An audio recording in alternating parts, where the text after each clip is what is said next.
Estamos aquí nuevamente en el stream de Deuda Prometida. ¿Cómo les va? Buenos días, buenas tardes, buenas noches. Cada jueves a las 20 horas salimos aquí con el stream, que grabamos, por supuesto, unos días antes, pero para conversar de la política, para conversar de la economía, para conversar de tu bolsillo, para conversar de lo que se viene, que es la reforma laboral. Ahora en unos minutos vamos a estar charlando eso aquí, como cada jueves, y por supuesto también en deudaprometida.com, nos lees en la web. Ahora en un ratito nos va a acompañar también el QR para que lo puedas escanear e ir directo al portal.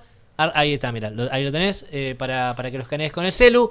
@Deuda Prometida, nos ves en cada una de las plataformas. Estamos en Twitter, en Instagram, en TikTok, en Twitter, ya lo dije, en Facebook también, y también en YouTube, para que nos sigas y compartas ahí el contenido que hacemos cada día. Hoy con nosotros está Jimé Fuertes, periodista de Deuda Prometida, para acompañarnos y para conversar. Ahora en un ratito vamos a estar charlando de algunos de los temas que vamos a ir arrancando en este programa. ¿Cómo andas, Jimé? Bien, contenta de estar aquí al Yo aire. más contento todavía. Sí, en Deuda. Qué lindo portal. Me gusta mucho. Me gustan mucho tus notas también. Nos tiramos flores al aire. Y sí, es así. Y la tenemos a nuestra invitada de hoy, que ya la presento, porque además le agradezco la deferencia de haberse venido en un día en el que tenía la agenda muy apretada. A Yelén Raschetti, la diputada provincial que está en el ojo de la tormenta de las petroleras. La eligieron a ella. ¿Cómo te va? Hola, ¿cómo estás? Muy bueno, bien. muy bien, muy contenta también como Jime por estar y para charlar un poco de todo esto que estás diciendo. Contame qué es ese proyecto que presentaste, que es una locura, parece una locura. Parece, parece una locura, pero es retroceder solamente 5 o 6 meses atrás. Claro. La realidad, nada más. Mira, Martín, es el otro zócalo que te dejé. El proyecto que presentó es para que las petroleras vuelvan a informar las subas de la nafta. Tal cual, es simplemente eso. Hasta 6 meses atrás, las petroleras tenían que informar el aumento de las naftas. Es más, lo tenían que hacer cada 8 horas. Y desde el 2016 que está implementándose esto. Macri. O sea, desde Macri, desde el mismo gobierno que está gobernando hoy, porque Macri es parte de este gobierno, ¿no? Ajá. Antes se podía hacer, se hacía, no pasaba nada, estaba todo bien. Hace 6 meses no se hace más, les pedimos que lo vuelvan a hacer y de repente es la catástrofe mundial. Vamos a generar que nos desabastecimiento, que nos convirtamos en Venezuela y que las empresas no puedan competir libremente entre ellas. ¡Wow! ¿Y qué? ¿Hasta 6 meses les pasaba eso? Yo no vi ninguna quejándose. Es más, vi a muchos periodistas quejándose durante muchísimos años de que no se anunciaban los aumentos o de que la nafta aumentaba y que eso iba a traer un montón de problemas para la economía de la gente, y esos mismos periodistas hoy los ves haciendo programas defendiendo el ocultamiento del aumento de las naftas. Porque las petroleras por lo general anunciaban a las 21, 20, que a partir de las 0 horas del siguiente día iba a haber un incremento de tanto por ciento. Ahora esa noticia ya no la tenemos más porque el gobierno nacional lo que hizo fue eliminar esa obligación, ¿no? Tal cual. En el mes de junio eliminaron esa obligación, pero además de informar el aumento de las naftas, pero además de que lo informaban a través de los medios y que se dedicaban muchísimas horas a informar esto, ¿no? También tenían que hacerlo las petroleras cada 8 horas a través de una aplicación. O sea, no era que una vez al mes o una vez cada tanto lo informaban, era cada 8 horas. Y hoy les estamos pidiendo que solamente lo hagan cuando la vayan a aumentar. Cuando hay un movimiento. Cuando hay un movimiento. Y eso les va a producir... Lo que pasa es que ahora también está el nuevo negocio de algunas empresas como YPF de hacer micro aumentos todo el tiempo. Entonces, claro, vos cargás nafta y al minuto siguiente te subió. Sí. Es el nuevo negocio, micro pricing. De hecho, tienen lindo todo un nombre. centro de... Sí, no, es más lindo cuando está en inglés. Tienen Sí. todo un centro informático con mucha gente contratada dedicada especialmente al micropricing Sí. en todo el país. Entonces YPF desde la central, desde la torre que tiene en Puerto Madero, aumenta todos los minutos el precio en cada una de las estaciones de servicio que tiene el país. Para mí esto tiene mucho que ver con que no quieran que nosotros les pidamos que informen los precios, porque casualidad que desde que YPF está utilizando el Moving Average y el micropricing es que el gobierno les permite que no informen más los aumentos y Claro. ellos empiezan a aumentarte, porque hay que explicarle también a la gente qué es el micropricing, porque vos lo decís así, suena wow, qué lindo, Suena ¿no? cheto. Muy branding, claro. Los de marketing dijeron, a esto para meter estos aumentos le vamos a poner un nombre en inglés bien cheto, bien Sí, sí. cheto. Bueno, yo les invito a que miren una nota donde está el CEO de YPF Marín y explica lo que es el micropricing y es básicamente esto. Te voy a cobrar a vos por la cara y por donde Claro. vivas y por la capacidad de poder pagar o no poder pagar que vos tengas, que tenga tu zona y además si tenés la posibilidad de cargar en otra estación de servicio o no. Entonces de repente no te van a cobrar lo mismo si vivís acá en Capital Federal, que podés tener muchas estaciones de servicio y que además hay mucha mayor demanda que si vivís el 9 de julio y que solamente hay una estación de servicio para que puedas pasar, Claro. ahí te cobran más. Ah, Y o sea, además, si hay- abuso si hay de mucha monopolio. si hay mucha gente comprando en ese momento, Levanta te el suben precio. el precio. No, esto es un escándalo. Oferta y demanda, bro. Pero no solamente eso, o sea, ellos manejan todo esto a través de requisitos, porque te lo decía Marín, te decía, yo sé a qué hora cargas, cuánta gente entra en una estación de servicio y además sé hasta si vos estás cargando en este momento en la estación de servicio. Y a la periodista le dice, trátame bien, porque si no me tratás bien, cuando vayas a cargar te puedo cobrar un 10% más la nafta. ¡No!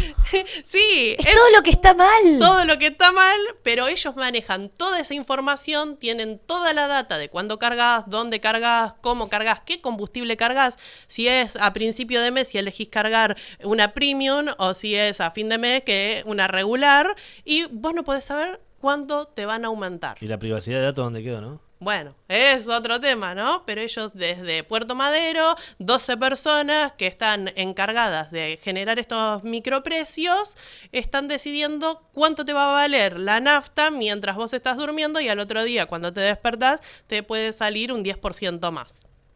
Por eso no tenés ahora los titulares de los diarios que te dicen hoy sube la nafta tanto por ciento. Ya no tenés más eso, ¿no? Entonces los libertarios pueden dormir tranquilos que con Massa aumentaba una vez al mes, ahora con Milei sube todos los días. Sí, pero más allá de eso, viste, nosotros, ¿por qué nos acusan? No, esto quieren llegar a ser Venezuela. Nosotros decimos, ¿Vos querés ser Venezuela? ¿Vos lo presentás para no, ser Venezuela? no, para nada. Nosotros no queremos tampoco regularles cuánto va a valer la nafta. Ni siquiera le estamos diciendo eso. No le estamos diciendo, che, no podés cobrar más de esto la nafta. No podés cobrar el gasoil más de esto. Lo único que le estamos diciendo es, avísame cuándo va a aumentar, porque mi sueldo no aumenta. El sueldo de una vecina, ponele, de Cañuelas, no aumenta todos los días porque hay un tipo en Puerto Madero aumentándole el sueldo porque aumentó la nafta. Ella cobra lo mismo. Y de repente una persona del interior de la provincia de Buenos Aires tiene que llevar a sus hijos al médico a La Plata y llevarlos, únicamente puede hacerlo en su auto particular. Y tiene que llevarlo, no sé, 3, 4 veces. Y eso le implica un gasto. Y ese gasto le va a variar si aumenta la nafta. Y no le va a variar en 10 pesos, le va a variar mucho. Y tiene que regular esos gastos y preparar su economía hogareña para que llegue fin de mes y pueda haber llevado al médico a su hijo las 3, 4, 5 o 10 veces que lo necesite llevar. Y esta variación y esta desinformación implica que vos no sepas cuánto tenés que guardar de tu sueldo para hacer ese gasto que es fijo, que es necesario, y que además vos puedas meterte en una deuda que andás a ver en qué tipo de deuda terminás y que después no vas a poder pagar. Y esto se traduce en más gastos, más deudas, en una economía en recesión, donde a la gente la están echando, donde en el interior de la provincia nuestras empresas están cayendo, donde las ventas en los locales se están reduciendo en un 40%, donde los derechos laborales se están reduciendo. Entonces, es importante saber cuánto vale la nafta. Sí, y aparte es muy injusto esto de que ellos tengan toda la información nuestra como usuarios y nosotros como usuarios no tengamos la información de ellos cuando van a aumentar. Tal cual. La transparencia es solamente para ellos y la información es solamente para ellos. Vos tenés que vivir en la opacidad de la información y esto genera también, ¿no es cierto?, este desnivel que produce que el consumidor no tenga ningún tipo de información que por Constitución nacional y Constitución provincial le corresponde al consumidor poseer. Claro. Y que además a nosotros desde la provincia de Buenos Aires nos avalan las leyes tanto nacionales como provinciales para decirle al Estado y a las empresas que necesitamos tener esta información porque el consumidor la requiere, porque necesitamos equiparar la información, ¿no es cierto? Claro, claro, claro. ¿Cómo está Cañuelas, justamente que es una ciudad industrial, que tiene fábricas, que tiene mucho laburo ahí justamente que depende del mercado interno? Sí. Tenés Mirá, varias empresas que dependen del mercado interno trabajando ahí. nosotros tenemos varias empresas, creo que lo habíamos charlado Sí. en otro programa Pero que hace te un acompañe. tiempo, Sí. Antes, en la campaña provincial, de hecho, antes de Sí, septiembre. la verdad que las empresas en toda la provincia, no solamente en Cañuelas, en toda la provincia, la están pasando muy mal porque hay una gran recesión en las ventas, porque además la capacidad de compra de las personas se ha reducido. Claro. Nuestros locales del centro han reducido un 40% las ventas, han reducido el personal dentro de los locales. Además ahora hay mucha contratación de hacete monotributista y te contrato siendo monotributista. Y ya ahí perdés los derechos laborales. Claro. Ya ahí también perdés la capacidad de tener una obra social que tenga mayor posibilidad de atención. Y ahí también tus hijos pierden derechos. Bueno, todo eso se está reduciendo debido a que tenemos una economía en recesión. Es mentira lo que nos dicen en los medios nacionales, en las grandes cadenas que da Adorni, que vamos a un país más productivo. Mentira, chicos. Lo único que estamos haciendo es perdiendo la capacidad industrial que tenemos en nuestra Argentina y me parece que deberíamos estar muy preocupados por esto. ¿Cómo ves al peronismo de cara a todos estos problemas que mencionás? Vos sos diputada bonaerense, hay en la legislatura provincial, hay varios problemas que no se pueden destrabar, ¿no? Tenemos el presupuesto, tenés el endeudamiento que plantea el gobernador también ahí. Voy a ser un poco más quizás áspero con estas preguntas, pero la verdad que es lo que se pregunta mucha gente. ¿Qué va a hacer ahora el peronismo después de haber ganado en septiembre y perdido en octubre? Yo creo que el peronismo se debe a una gran charla interna, pero no solamente para arreglar los problemas que pueden haber dentro del espacio, sino también para dar un proyecto. Sin un proyecto vos no podés tener un norte, y sin un norte no sabés qué paso seguir en el intermedio, ni en el corto ni en el mediano. Entonces, debemos darnos charlas profundas, debemos empezar a pensar en qué proyecto de país queremos, qué proyecto de provincia queremos. Si nosotros no tenemos definido si queremos un país productivo o no lo queremos, si queremos con industria o sin industria, si queremos con trabajadores con derechos laborales o no. ¿Cómo puede ser que el peronismo termine votando en la Cámara de Diputados Nacionales en contra, un ejemplo, algunos diputados que fueron electos por el peronismo en contra de derechos, ¿no es cierto?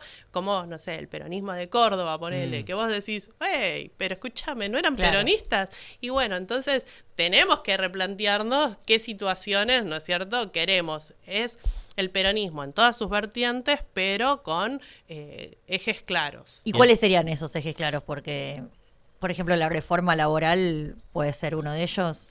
Y vos tenés que pensar también en, bueno, a ver, dentro de la reforma laboral, ¿qué querés modificar y qué querés seguir manteniendo? Porque hay reformas que también nosotros tenemos que hacer. En una sociedad en la cual estás planteando que también hay que enseñarle a los chicos más TICs, que tengan más herramientas que tengan que ver con la computación. Y bueno, tenemos que también plantear cuáles van a ser los derechos que van a tener las personas que trabajen en esos ámbitos. ¿Cuáles Pero van ya a ser hay las personas que obligaciones? trabajan en computación y tienen Sí. derechos. Y tienen muy pocos derechos porque, un ejemplo, las personas que trabajan generando programación para países de Para afuera, sí. no tienen ningún tipo de Como obra monotributistas. social, ni siquiera, mira, hay muchos que cobran totalmente en negro, Claro. que traen la plata por alguna Las especie- aplicaciones. Claro, bueno, pero ahí qué criptomonedas. tipo también de... hay que regularlo a eso, Claro. me parece que también hay que regularlo. Sí, pero a mí lo que me preocupa con respecto a la posición del peronismo, que vengo escuchando varias distintas, por ejemplo la de Carlos Tomada, que dice, bajo este gobierno lo que tiene que hacer el peronismo es no discutir nada. Después sí discutimos modernización, actualización, pero a ver, los convenios laborales se fueron actualizando, no es que no se fueron actualizando, hay actualización laboral todo el tiempo. La hay siempre que en beneficio de los trabajadores cada vez que hay un gobierno que va para ese lado, pero en este contexto, con este paraguas ultraderechista de Milei, ¿qué discusión puede dar el peronismo ahí? Porque, por ejemplo, no sé, las licencias por paternidad cuando nacen los chicos o cuando hay adopción, los varones no tienen 2 días nada más. Me tomé 2 días y después me tuve que tomar las vacaciones el año pasado. Recién hablábamos de. Vamos a hablar de Gael. eso en esta reforma. Me tuve que tomar las vacaciones ahí para poder estar. Bueno, En la provincia de Buenos Aires nosotros generamos un proyecto y además, tanto en su momento fue la ministra de Trabajo de la provincia de Buenos Aires, se juntó con diferentes sindicatos, con diferentes organizaciones y se generó un nuevo sistema de licencias dentro de la provincia de Buenos Aires. Me Sí. parece que eso también tendría que plantearse en otros ámbitos, porque no es solamente, está bien, nosotras las mujeres somos, ¿no es cierto? A veces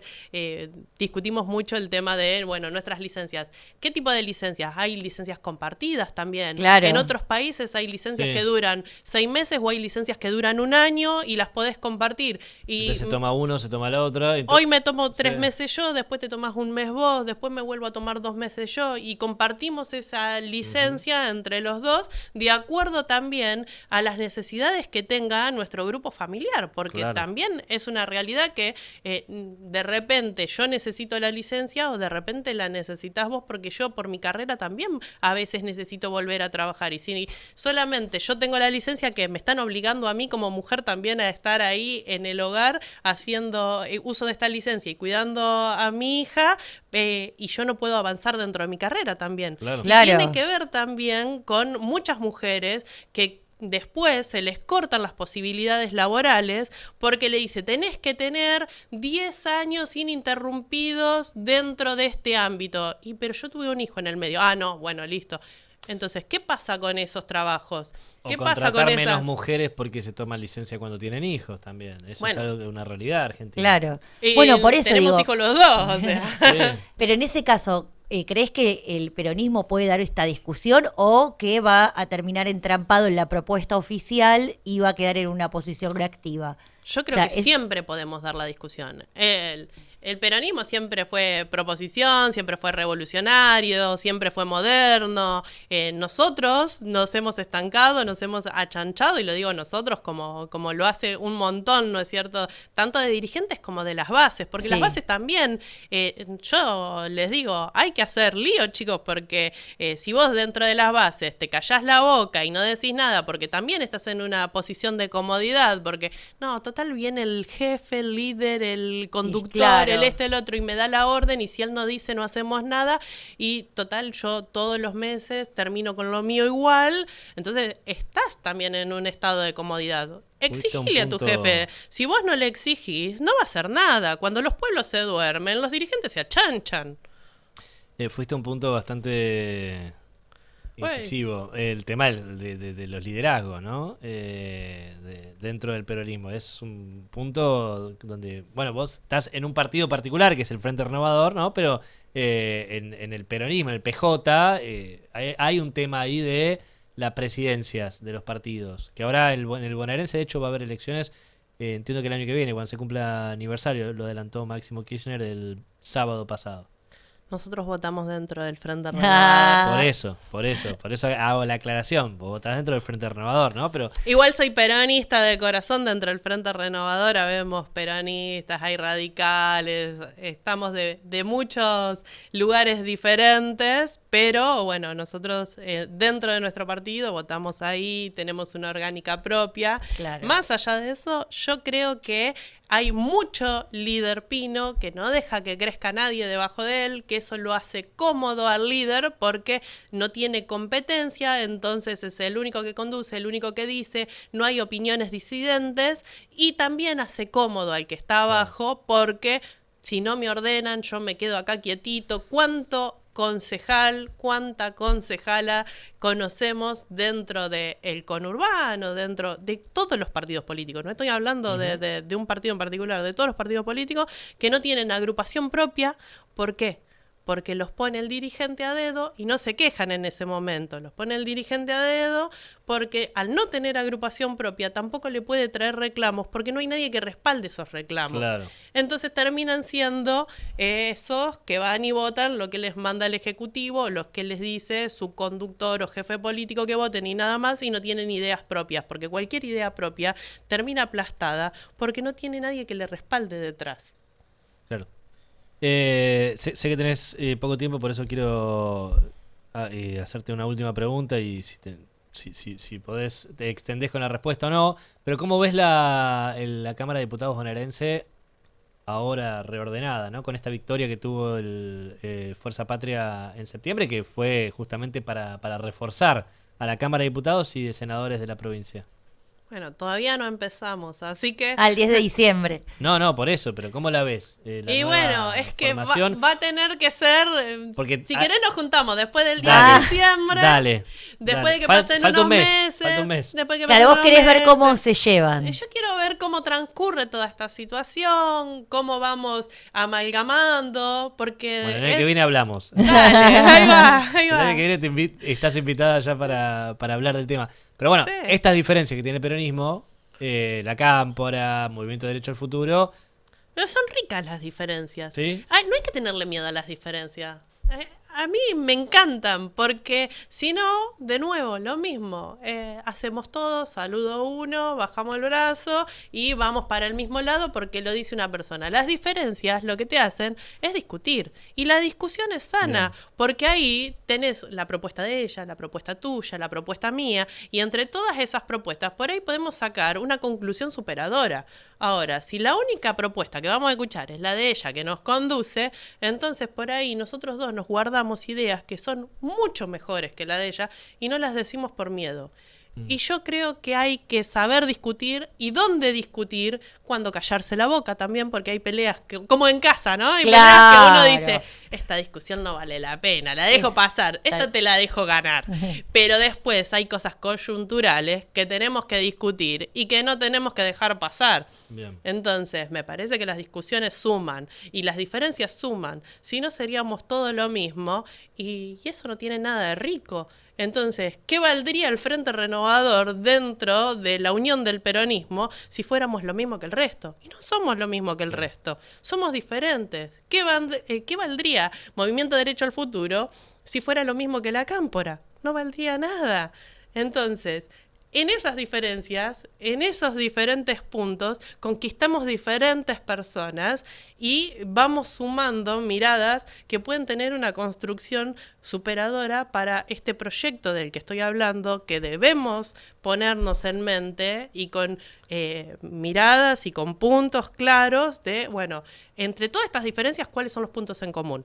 Entre todas estas diferencias, esos puntos en común, ¿quién tiene la propuesta más superadora? ¿Quién va a ser el mejor para estar en esos lugares? ¿Y quién va a ser el candidato o la candidata que sea más representativo de todo eso y que además nos sea representativo de los votos que nos pueda llevar a ser gobierno de nuevo en el 27? Porque si no, chicos, nos va a pisar la cabeza la Libertad Avanza y todas estas ideas que vienen a sacarle cada vez más derechos a la gente.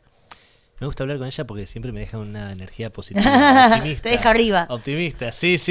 Y te tomo la invitación para el año que viene. Obvio. Cuando se termine de acomodar justamente estas diferencias, hablamos... No se tienen que acomodar las diferencias. Bueno, acomodar las Tienen que hacer una distintas síntesis. partes. Tenemos que hacer una síntesis. Tienen que seguir estando todas estas diferencias, tiene que seguir habiendo discusión, tiene que seguir habiendo debate, hay que promover el debate, hay que promover las ideas, hay que dejar de callar a la gente, dejar de callar a los pueblos, dejar de callar a los militantes, y los dirigentes tienen que escuchar más, tienen que escuchar a toda la gente primero y después generar su opinión, porque si no, si el dirigente da la opinión primero, el resto agarra y se calla la boca por miedo a que lo censuren, que lo cercenen, que lo dejen de lado. Entonces, escuchen más, escuchemos más y dejemos de opinar tanto, porque los compañeros y las compañeras que están en las bases son los que tienen el día a día de la gente. Bien, en marzo te venís de nuevo, me Dale. Gracias, Ayelen. Gracias a ustedes. Diputada bonaerense, entonces, Ayelen Rasquetti de Fuerza Patria para conversar sobre estos temas y principalmente lo que más hizo efecto mediático fue el anuncio que están obligadas las petroleras a anunciar los aumentos. Eso se está debatiendo todavía en la legislatura provincial para que impacte en la provincia de Buenos Aires, ¿no? En concreto. Y hablando de subas, hablando de aumentos, Lugentin justamente con su informe, hablando con la gente de cómo ve este cierre del año. ¿Le alcanza para llegar a fin de mes?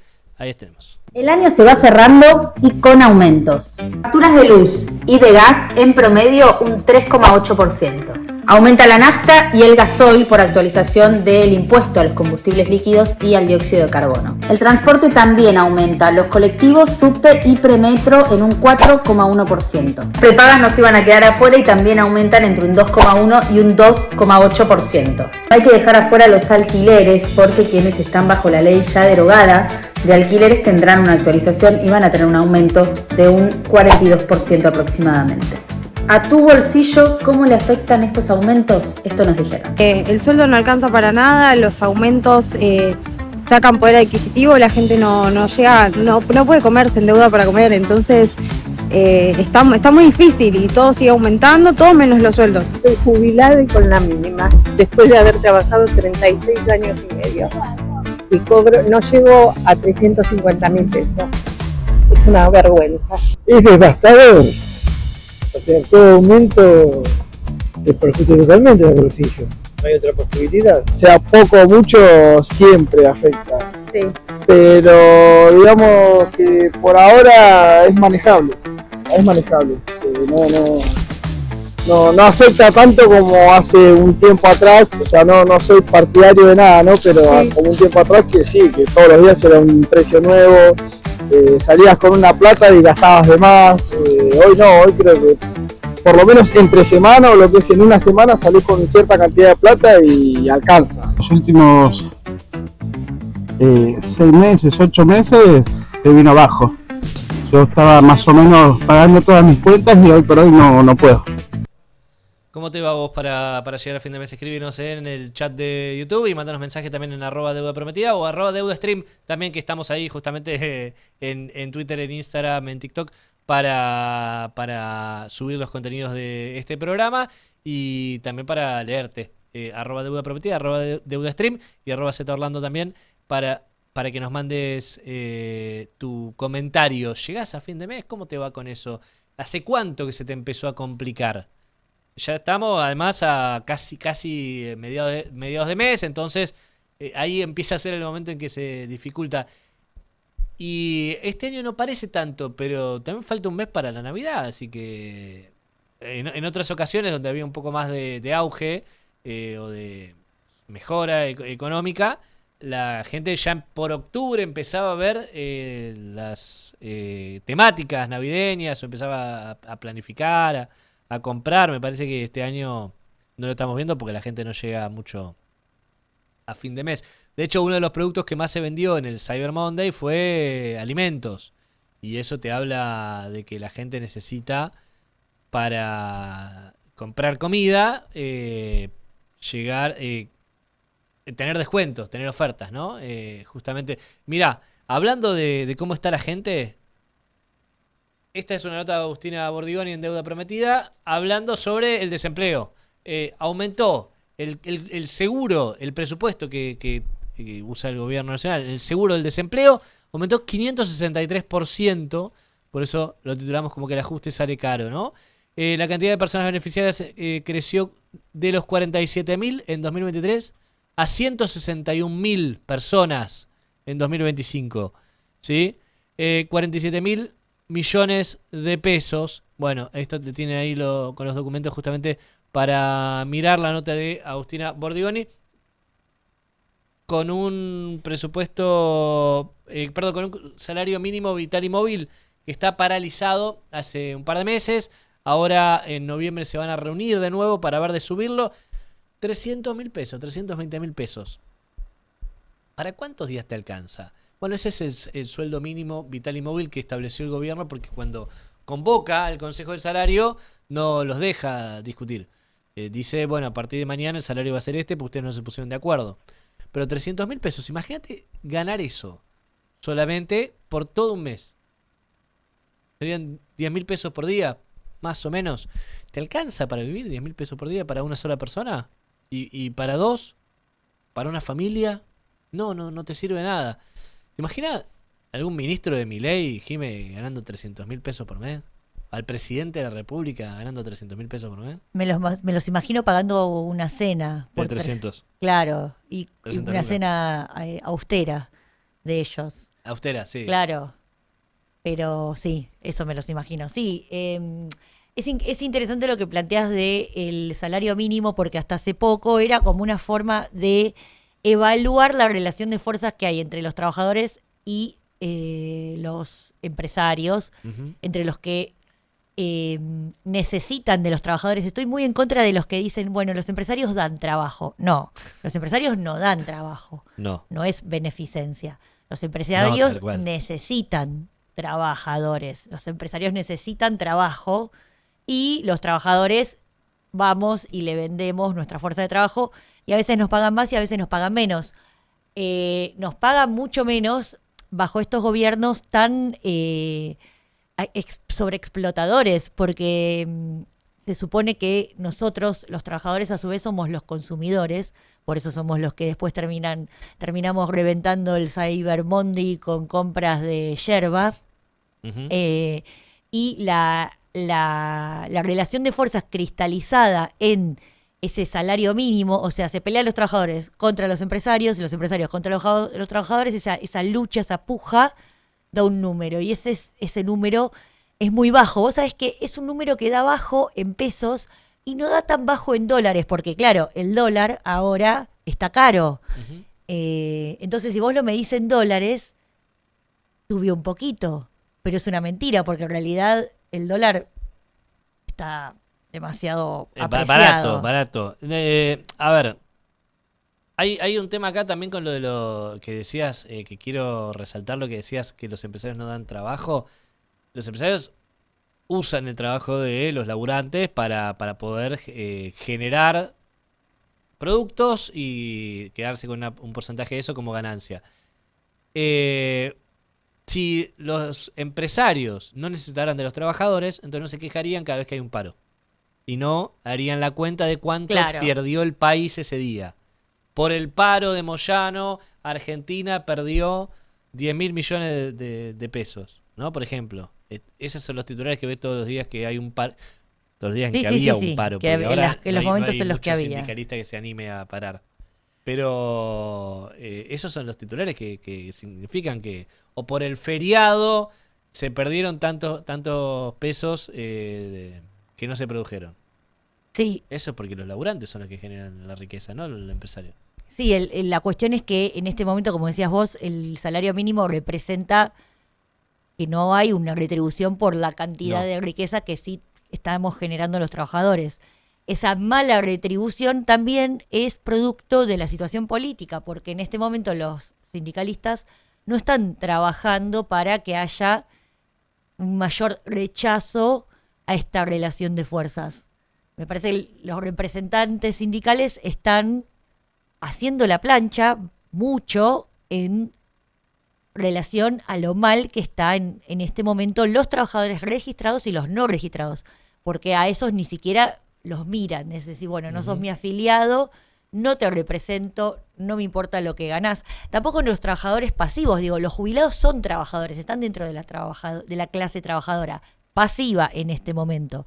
y están en un momento de muchísima mayor debilidad de lo que estaban antes, porque el argumento es, no, antes también estaban mal los jubilados, sí, estaban mal los jubilados antes, ahora están peor. ¿Y cómo se mide eso? Para mí la mejor forma en momentos de inflación y de ruido monetario es medirlo en canastas básicas.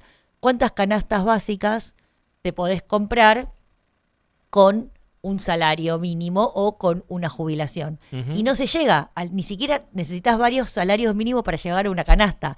Antes, un salario mínimo podía incluir hasta 2 canastas. Ahora es al revés. Varios salarios mínimos llegan a una canasta. Y es un poco angustiante porque vos decís, bueno, ¿cuántos ingresos tiene que tener un hogar para poder tener incluido todos los alimentos, los servicios, las tarifas? Ni que hablar si se paga prepaga en la casa, que tienen micro pricing todo el tiempo, tienen las prepagas ahora también. También. Sí. Sí, todos los meses. Todos los meses, un poquitito, y porque sí random. Y a todo esto hay un cambio también en la cultura un cambio cultural que busca hacer el ultra rico, que es el dueño del gobierno, que es el que puso a Milei ahí, el que le paga el sueldo a Milei ahí, porque el salario presidencial está congelado desde que asumió él, y se enorgullece Milei de comentarlo, pero el salario posta no es el que cobra en el recibo de sueldo. A ver, le están dando beneficios los ultra ricos de Argentina que van por fuera del recibo de sueldo a Milei. Uno de los más favorecidos por el gobierno es Marcos Galperín, que tuiteó algo que me parece brillante Sí, en este qué debate divertido. cultural. Qué divertido. Varias cosas en realidad tuiteó. El otro día se quejó de el CEO de Mercado Libre, se quejó de Shein y de Temu y pidió regularlo. Pichetto dijo que hay que regular. Sí. Galperín dijo que no, que él no estaba a favor de eso. Mentira, mandó a su CEO a hablar mal de ellos. Pero ahora habló de otro tema. ¿Otra cosa? Otra cosa que es brillante. Esto es sobre un debate en Estados Unidos. Permitir la construcción de viviendas de lujo genera una baja en el costo de alquiler de las viviendas más humildes. Se llama economía de mercado. ¿Y vos viste que Puerto Madero, en la ciudad de Buenos Aires, haya bajado el precio de alquiler, Jimé, en el resto de la ciudad? No. ¿Pero qué argumento tirado Están del hablando pelo? porque el nuevo alcalde de Nueva York, Mamdani, está pretendiendo que se regule los precios. Y que si un dueño no puede resolver un problema urgente de la vivienda y del alquiler, el Estado vaya a resolverlo, y si no lo puede pagar el propietario, bueno, el Estado se hace cargo de esa vivienda, se la saca. Y están muy enojados los Ritondo, que tienen 70 departamentos en Estados Unidos, los Ritondo de Estados Unidos, que tienen 70 departamentos y cobran precios usureros. Acá también hay muchos Ritondo que tienen 70 departamentos y algunos no viven de la política, pero sí de estafar a los inquilinos. No hablo por Cristian Ritondo en particular, sino la gente que es privilegiada, que nació en cuna de oro y tiene muchas propiedades que alquila de forma usurera, ¿no? Pero acá también tenés mucho de eso. Y eso no te hace que haya concentración de riqueza, no te hace que se alquile más barato. Todo lo contrario. Puerto Madero vos tenés ocupado menos de un tercio de los edificios y no por eso es más barato. De hecho, los otros están por especulación inmobiliaria vacíos, porque no les interesa alquilarlo a precios bajos. Entonces, que haya viviendas de lujo no va a hacer que se alquile más barato al laburante, al clase media, al clase baja. No, para nada. Va a hacer que los ultra ricos tengan más casas y vacías. Entonces se expulsa al que no puede pagarlo.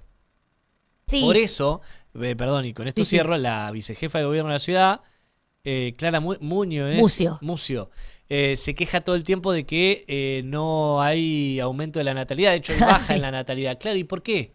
¿Por qué hay baja en la natalidad? Porque los habitantes de la ciudad de Buenos Aires están siendo expulsados continuamente por los ultra ricos que construyen viviendas de lujo y dejan afuera de un alquiler accesible al trabajador. Entonces por eso tenés 3 millones de habitantes en la ciudad de Buenos Aires hace 40 años. Porque se expulsa a los nuevos nacimientos, a los nuevos nacidos, a los nuevos trabajadores, a los nuevos adolescentes que se mudan solos. Tienen que mudarse afuera de la ciudad.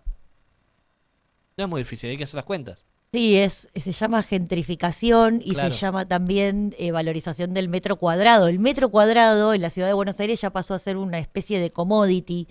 Se compran y se venden cosas en metros cuadrados y lo que hace es eso, es pensar a la ciudad como una mercancía más y no como un lugar de hábitat, un lugar de uso común, en donde, por ejemplo, tiene que haber muchos más espacios verdes para que no nos muramos en cada ola de calor. Pero ¿qué pasa? El espacio verde va en contra de la especulación inmobiliaria. ¿Por qué? Porque son lugares que en vez de ser ocupados por plazas podrían estar siendo ocupados por torres. Bueno, ese capitalismo urbano de especulación inmobiliaria está haciendo que cada vez vivamos peor y que habitemos un lugar común como una ciudad como si fuera pisar un metro cuadrado porteño, como si fuera pisar, no sé, una determinada cantidad de dólares. Ajá. Me interesa esta discusión que plantea Galperín y que le responde a Mamdani, que ahora parece, viste, ser el vórtice de todo lo que está bien, pero bueno, vamos a verlo gestionar, ¿no? Porque eso también me encanta, el declaracionismo, pero desde acá del sur del mundo le decimos, mejor que decir es hacer.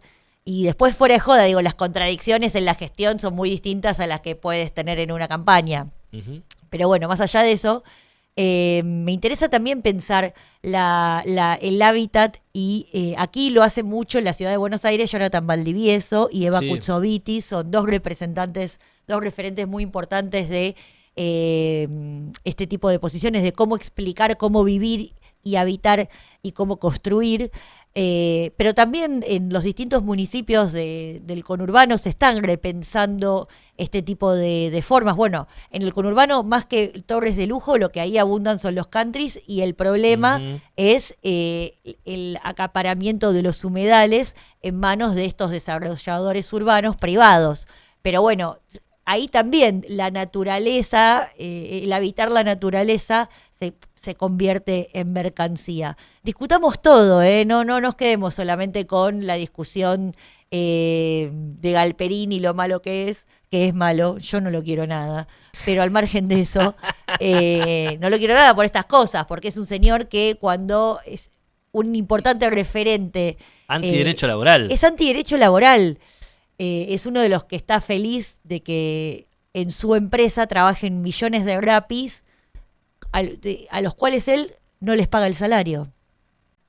Y cobra subsidio, además. Y cobra subsidio y otorga, y vive del Estado Planero porque VIP. es el que otorga la billetera virtual para recibir las asignaciones universales por hijo. Así que encima muerde del Estado. Sí, es un planero VIP. Es un planero VIP y además no le importa nada la imagen de su empresa y es uno de los tecnoempresarios que están desarrollándose bajo el ala de la protección estatal de este estado de Milei. Así que sí, no lo queremos. Me encantó tu editorialización. En contra de... Pero es como para ponerle monito. Después hagamos recorte de esto y le mandamos un saludo. Le mandamos un saludo, no, pero yo le mando un saludo enorme, gran amigo, Marquitos. Hagamos recorte de esto, Marto, y después lo subimos. Sí. Y para otro tema que quiero conversar acá con vos, Jime, y con la audiencia que nos está viendo del otro lado, la bancarización o en todo caso la formalización de las transacciones. ¿Qué es esto? Bueno, cobrar un impuesto para usar billetes en efectivo, decía Emanuel Álvarez Agis, a la par que hablaba de eliminar el impuesto al cheque. ¿Por qué tenemos que pagar un impuesto al cheque que ni siquiera existe el cheque ya, salvo alguna empresa que no paga salario y pero no te esas las hace a transacciones 4 meses electrónicas de diferido? Pero aparte de eso, nadie usa cheque, es el impuesto a la cuenta corriente. Claro, las transacciones. Claro, que te lo cobran cuando entras en descubierto con el banco. Entonces, cuando vos no te alcanza la guita, me pasa a veces de que no tengo guita en la cuenta pero hice un consumo con la tarjeta de débito, te descuenta lo que tenés y para lo que no, vos tenés un descubierto que preacordado con el banco. No sé, por ejemplo. Pero eso ya te cobran intereses por el Te descubierto. cobran intereses por descubierto, pero además ahí lo que entra en juego es la cuenta corriente. Entonces, cuando vos no sé, tenés 10 lucas en la cuenta bancaria, gastás 20, te consume las 10 y te consume 10 más de descubierto. Y ese descubierto es la cuenta corriente. Entonces vos, por esa transacción, pagaste impuesto al cheque.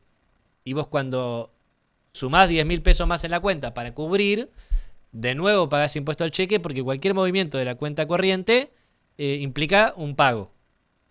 Pagás todo el tiempo que haces cualquier movimiento, cuando entra plata, cuando sale plata en la cuenta corriente. Y eso es un cobro, un impuesto al uso de la cuenta bancaria. ¿Por qué tenés que pagarlo? ¿Por qué hay que pagar impuesto al cheque cuando en realidad eso fue un impuesto excepcional Sí, que porque creó es un lugar caballo y que quedó, claro. para salir del apuro? Está bien, supuestamente? pero no entiendo. Yo igual con lo que planteó Álvarez Agis. Tenemos ahí un video de Culfa que bueno. quería compartir. Si es sobre lo de Agis, podemos esperar al video, ¿puede ser? Sí, por fin. Lo vemos al ex ministro de Desarrollo Productivo, entonces Matías Culfas, a hablar sobre esto. En distintos lugares del mundo se vuelve a discutir sobre si grabar o no a las grandes fortunas, al sector financiero. Por lo menos es un debate que se está dando, ¿no? Tenés los que dicen no hay que tocar nada, no hay que aplicar ningún impuesto, hay que sacar impuestos. Están los que dicen, che, ¿por qué no se graba a los sectores que tienen más capacidad, ¿no? Apareció un comentario de Álvarez Agis, me lo acercó la producción, yo no lo había escuchado, diciendo que se podría aplicar algún impuesto al efectivo. ¿Lo alcanzaste a escuchar eso? Sí, sí. A ver si lo tenemos, lo escuchamos, así lo compartimos. ¿Está? Yo creo que hay que cobrar un impuesto al efectivo, sí, de manera tal de que el consumidor sea el que induzca al comercio a blanquearse. Al mismo tiempo tenés que hacer... ¿Cómo sería eso? Voy al cajero, pongo 1.000 y salen 900. Yo creo que hay que cobrar un impuesto. Bueno, nos salieron a matar, sí que les salieron Yo creo, discúlpame, porque yo lo escuché esta propuesta de Manuel y la suscribo al 100%, pero el recorte no lo favorece, porque la propuesta es mucho más amplia. Lo que Manuel dice es que hoy están trastocados los incentivos. Si vos operás en blanco, si vos sos una empresa y tenés que pagarle a tus proveedores, si operás etcétera, en blanco tenés que pagar impuestos. El impuesto de débitos y créditos. Claro. Por mover la plata, que es un impuesto que puso Cavallo en 2001, obviamente como suele ocurrir por emergencia, por la crisis de ese periodo, siempre, y quedó para siempre. Como el impuesto al cheque, el IVA 21, Es el impuesto al todo. cheque, es el impuesto al cheque, impuesto de débitos y créditos. Entonces, vos fijate la paradoja, si operás en blanco, por mover la plata, simplemente yo te pago a vos, no es una consultoría, hiciste, te voy a pagar 1.2% de impuesto. En cambio, si yo saco la plata y te la pago en efectivo, en negro, no hay ningún... Entonces, lo que dice Manuel, en realidad, no es que está diciendo subamos los impuestos, lo que está diciendo es eliminemos ese impuesto al cheque absurdo, que penaliza al que se mueve en blanco, y penalicemos al que se mueve en negro. Ahí lo tenemos entonces a Matías Culfas, economista, ex ministro de Desarrollo Productivo, hablando sobre esto, ¿no? Básicamente comentando lo mismo que planteábamos. Hay un tema también que lo pone matices a Gis cuando habla de eso. Quizás hay empresas atrás que están pidiéndolo. Yo conozco varias que están pidiéndolo y quizás por eso es que ahora viene el planteo, ¿no? No entiendo. Varias empresas que le pagan mucho de impuesto al cheque y están pidiendo instalarlo en este momento por eso, capaz. Ok. Y entonces están pidiendo que los que se manejan en efectivo, que es el sector más pobre de la sociedad. De él. Ahora. Claro, es un adicional de él para cubrir el faltante tributario que va a generar eso. Capaz. Claro, buenísimo. Las empresas tienen gente, economistas que lo vean por ellos. No sé. Y la gente que se maneja en efectivo, que es el sector más pobre de la sociedad. Y sobre todo los comercios de barrio que se manejan en efectivo. El tema es ese, claro. Van a salir perjudicados porque no tienen economistas lobistas para poder ir a los negocios, a los programas, a defenderlos. No sé si los mandaron a decirlo, pero a alguna empresa grande. Lo que digo es que hay empresas grandes que están pidiendo exactamente eso. Y el tema, como vos decís, Jimé, ¿el perjudicado quién es? El kiosco. Claro. El kiosco, la verdulería. Yo. La verdulería, claro. Que hoy te cobra por transferencia de billetera virtual. Sí. Y ahí todavía estamos zafando. Y está zafando un poquito, sí. O el kiosco que también te cobra en efectivo. Sí, porque ahí lo que dice Culfas que sobre el recorte que no lo beneficia.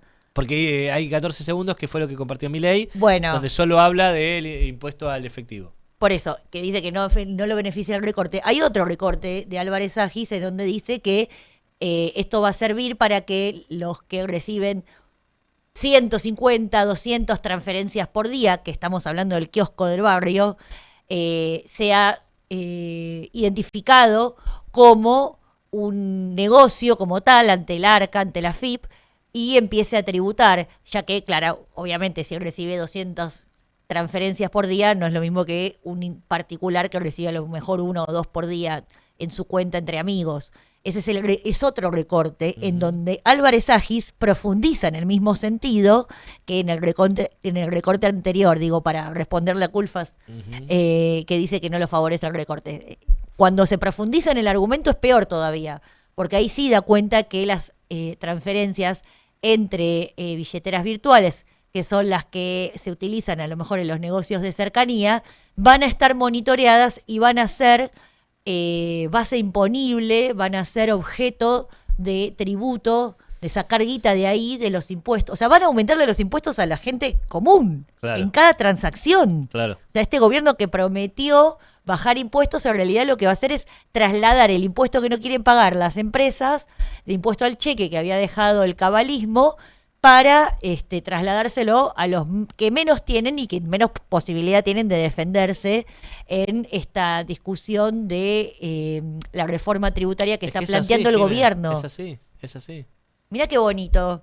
Le mandamos un beso a todos los que están defendiendo, a todos los que están atacándonos, a los que todavía nos manejamos en pesos. El otro día en el diario Perfil organicé un debate, estoy haciendo temático de reformas, arranqué por la tributaria y con una persona a favor y una en contra, los dos recomendados, ¿no? De los distintos sectores que están promoviendo el cambio particular, ¿no?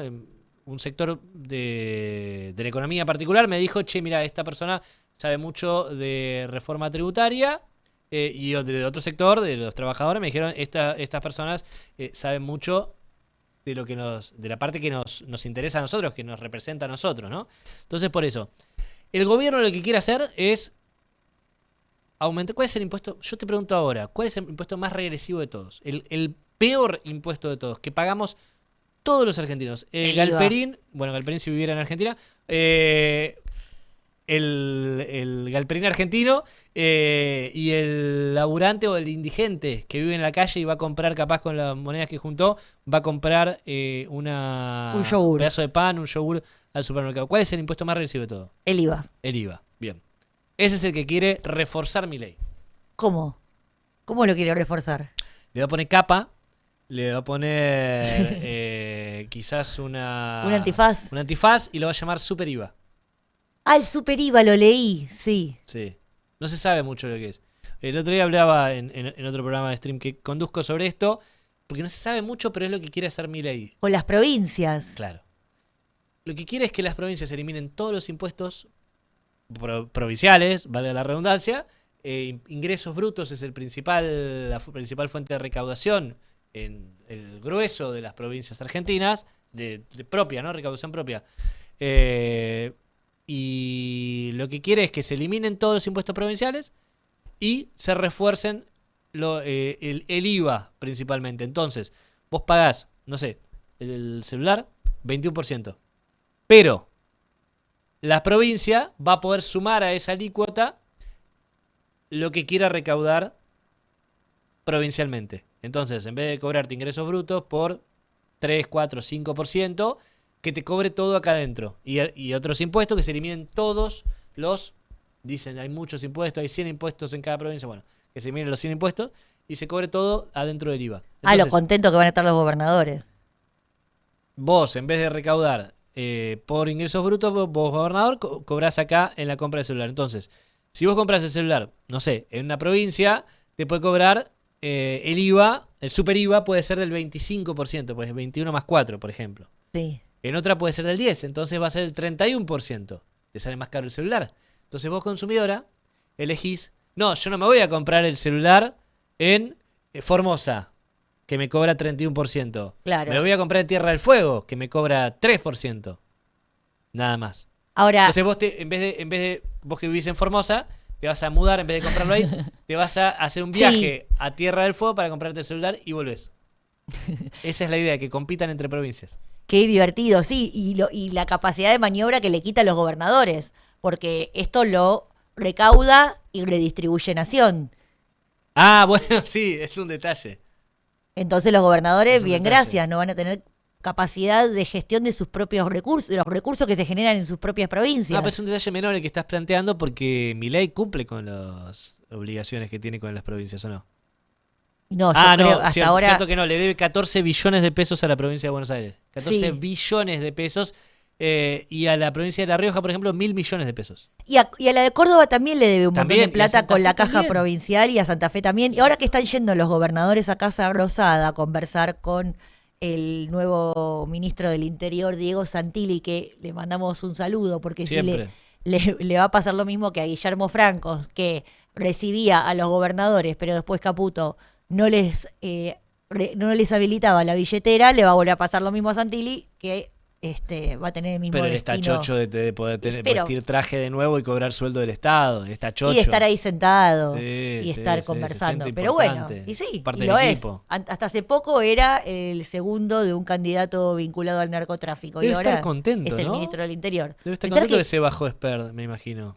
pensar que nos quería hacer reimprimir la boleta única de papel, 15 mil millones de pesos. Pero Clarín le iba a deber un favor. Claro, bueno, Sí, es verdad. si lo conseguía. Sí, porque ¿quién le iba a imprimir? Clarín. Ah, no sabía.